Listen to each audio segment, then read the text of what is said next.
In the United Nations, the high-level international conference for the peaceful settlement of the question of Palestine ended today.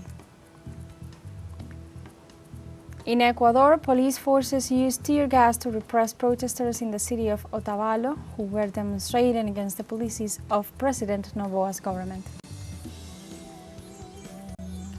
Russian President Vladimir Putin held a meeting with the permanent members of the Russian Security Council to discuss several issues, including the Russian-US Treaty on Strategic Offensive Reductions. Hello, welcome to From the South. I'm Alejandra Garcia from teleSUR Studios in Havana, Cuba. We begin with the news.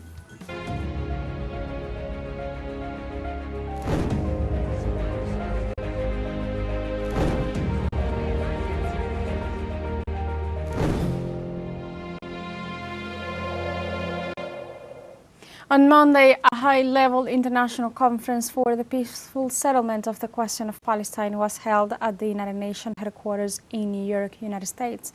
In the framework of this summit, worldwide leaders demanded a two-state solution between Israel and Palestine as the only way to achieve peace in the Middle East. This new conference offered a new impetus to the efforts to stop the genocide against the people of Palestine for the sake of Palestinians and the humanity as a whole.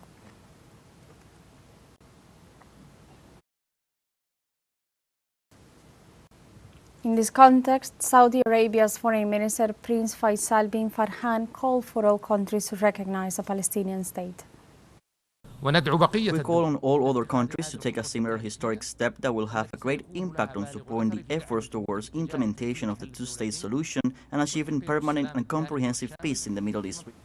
On his part, the President of the State of Palestine, Mahmoud Abbas, praised all efforts to end the genocide in Gaza, called all Palestinian factions to surrender their weapons to the Palestinian Authority, and reiterated his government position of a unified nation with only one law and one security forces. Hamas and other factions must surrender their weapons to the Palestinian Authority.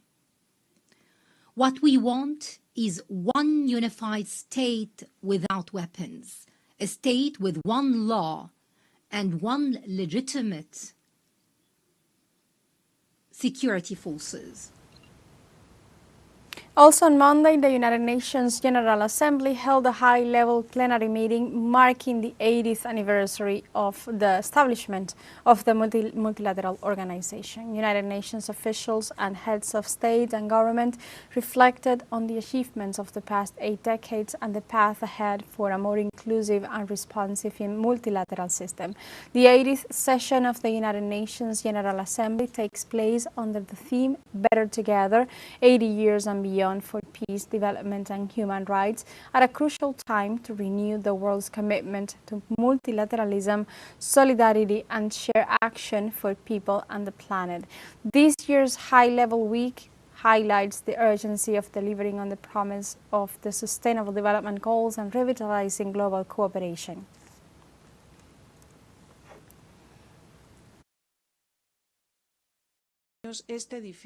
This building has served as a monument to our shared hopes for a better future. It is true that we have sometimes disagreed and confronted each other, but we have also triumphed. For 80 years,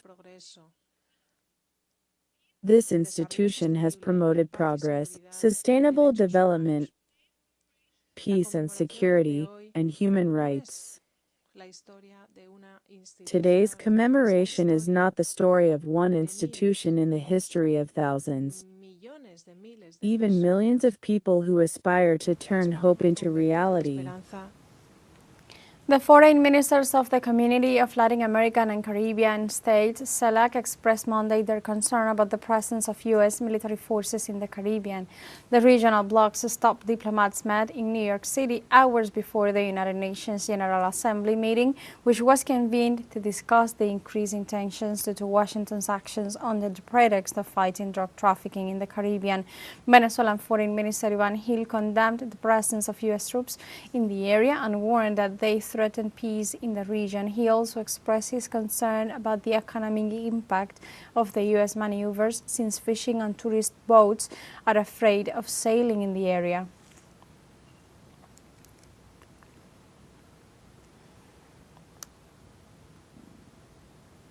We go to Ecuador now, where police forces used tear gas to repress protesters in the city of Otavalo, who were demonstrating against the policies of President Noboa's government. The protesters denounced that the police actions violate the students, since several gases were launched against educational institutions. They demand the repeal of Executive Decree 126, which eliminated the diesel subsidy and established its value to the public at $2.8. In addition, they announced the taking of the city of Latacunga to approach the governorate of Cotopaxi and demand the state respond to social demands. As a result, the main roads of the country were closed as a measure of force against the government.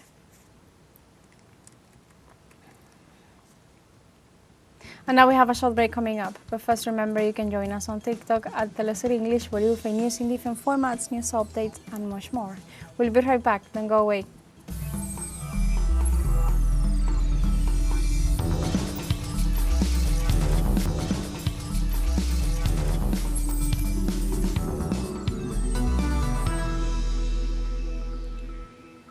Welcome back to From the South, and join us because we go live now to our correspondent in the U.S., Jorge Gestos, in the context of the high-level international conference on Palestine held at the United Nations. Hi, Gestos.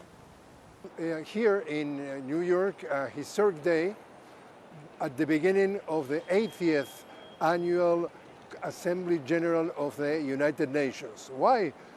France has officially recognized the state of Palestine together with another countries, like they did the day before. We're talking about the United Kingdom, Canada, we are talking Australia, we're talking Portugal, and as of today, 152 countries of the world out of the 193 members of the UN has already recognized the state of Palestine. So that is going to be a key subject throughout the whole debate. The general debate starts tomorrow here at the United Nations throughout the week.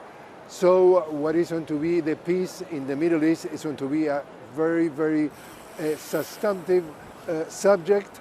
There's already been reaction of countries like the United States and Israel, of course, being saying all type of things that they are not really very pleased with the way that more and more Israel is getting absolutely isolated and separated of the rest of the world.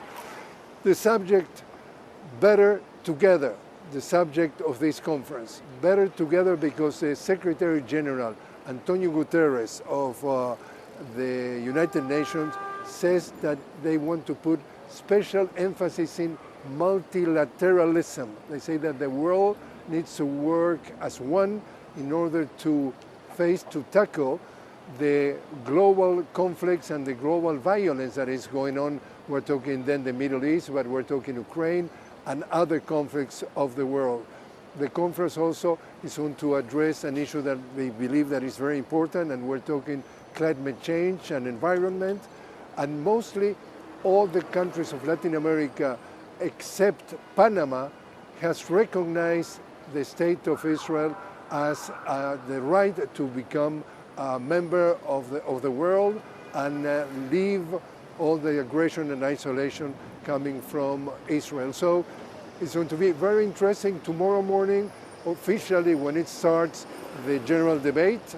The tradition is the first country to talk is going to be Brazil, as usual, followed by the United States. So President Lula will be addressing opening the ceremony, and then President Donald Trump is going to be coming here to address the General Assembly. We get back to you now.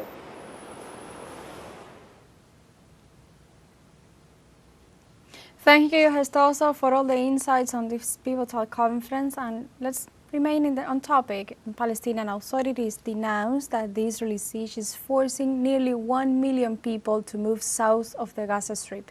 Along with the increase in the number of forcibly displaced people, the number of civilians killed is also rising, exceeding 65,200, including 75 who lost their lives in the last 24 hours.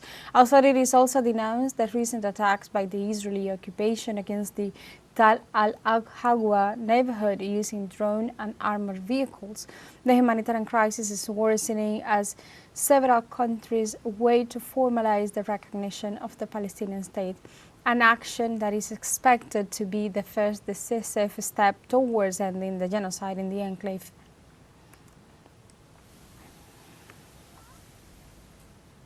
Israeli occupation forces stormed the campus of Birzeit University north of Ramallah in the center of the occupied West Bank after smashing the university's outer doors. Israeli military vehicles stormed the city of Birzeit and headed for Birzeit University before smashing the outer gates of the university campus in preparation for storming the university through the east and west entrances. It should be noted that the occupation forces had raided the Birzeit campus on repeated occasions, had manipulated the contents of the student movement's stored rooms, and had confiscated several flags and models used by the student blocs in their activities.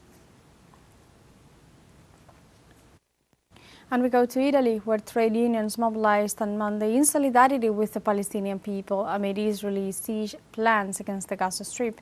Thousands rallied to demand an end to relations with Israel and for the government to take action regarding the Zionist crimes, and also show their support to the Sumud Global Humanitarian Flotilla, which seeks to deliver food and essential supplies to Gaza. These demonstrations come the same day as France and other countries prepare to recognize the Palestinian state at the United Nations General Assembly in New York, following recognition by the UK, Australia, Portugal, and Canada on Sunday.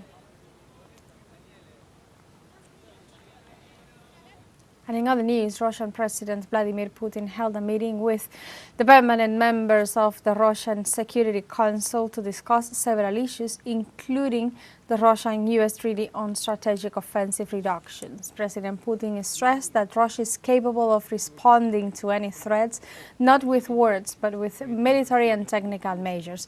In this sense, the head of state cited the Russian authorities' decision to abandon the moratorium on deploying ground-launched intermediate range and shorter range missiles in response to programs deploying similar US and other Western-made weapons in Europe and the Asia-Pacific region. Putin added that Russia is prepared to comply with the core quantitative limitations of the Strategic Offensive Reductions Treaty for 1 year if the United States acts in a similar manner and does not take actions that undermine or violate the existing balance of deterrence capabilities. And also Russia and Nicaragua signed agreements on trade and economic cooperation in Donetsk and Lugansk People's Republics, Zaporozhye and Kherson regions, and the city of Sevastopol. Russian Foreign Minister Sergei Lavrov and the Special Representative of Nicaragua's co-presidents Laureano Ortega Murillo attended the signing ceremony at the reception house of the Russian Ministry of Foreign Affairs in Moscow. During the event, Lavrov asserted that Russia values the strategic relationship and partnership reached with Managua, and for his part, Ortega Murillo added that Nicaragua could learn more about these regions and identify cooperation fields that benefit both peoples. And like this, we have come to the end of this news brief. You can find these and many other stories on our website at telesurenglish.net. Also join us on social media. We are on Facebook, X, Instagram, Telegram and TikTok as well 24/7. For telesur English, I'm Alejandra Garcia. Thank you for watching.